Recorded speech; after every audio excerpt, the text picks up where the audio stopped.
உங்களை பொறுத்த வரைக்கும் ஆம்பளைங்க தான் எப்பவும் மேல, பொம்பளைங்க அவங்களுக்கு ஒரு படி கீழன்னு நினைக்கிற ஆளுன்னு கட்சியில இருக்கிறவங்க சொல்லிருக்காங்க.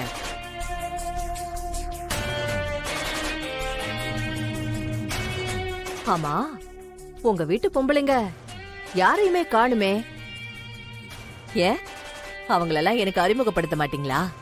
கட்சி விஷயமா பேச வந்தீங்க, எதுக்கு வீட்டுல இருக்க பொம்பளைங்க பத்தி எல்லாம் விசாரிக்கிறீங்க? அப்படி இல்ல, வீடு வரைக்கும் வந்திருக்கேன். அப்போ உங்க வீட்ல யாரெல்லாம் இருக்காங்கன்னு தெரிஞ்சுக்கணும்னு ஆசைப்படுறேன். அதுல தப்பு இல்லையே. அதனாலதான் அவங்களை எல்லாம் பார்க்கணும்னு ஒரு ஆர்வத்துல கேட்டேன்.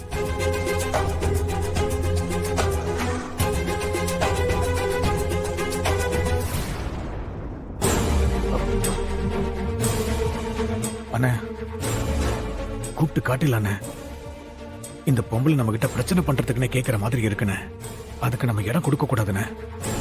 போதாததுக்கு தலைவருக்கு ரொம்ப நெருக்கமா வேற இருக்காங்க. நாம ஏதாவது சொல்ல போய் நம்ம மேல தப்பான ரிப்போர்ட்டை கொடுத்துட போதுண்ணே. அது நமக்கு தேவையில்லாத பிரச்சனை ஆயிடும்.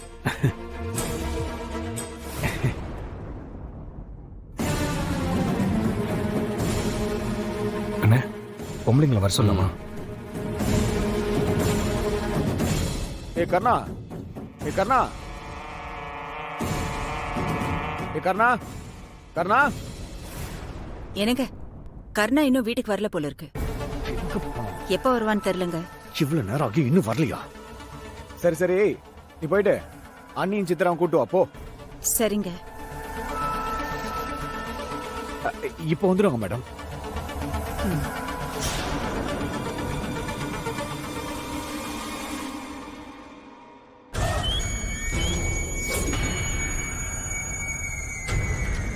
ஆமா, இந்த போலீஸ் யூனிஃபார்ம்ல இருக்கிறவர் யாரு?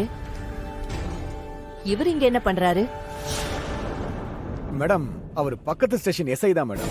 ஒரு பர்சனல் விஷயத்துக்காக கிருபானனை பார்க்க வந்திருக்காரு. ஓ, அப்படியா?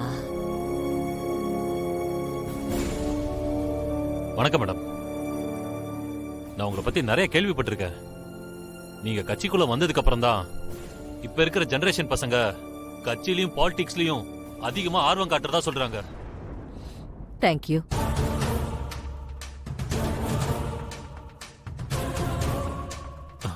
சார், அது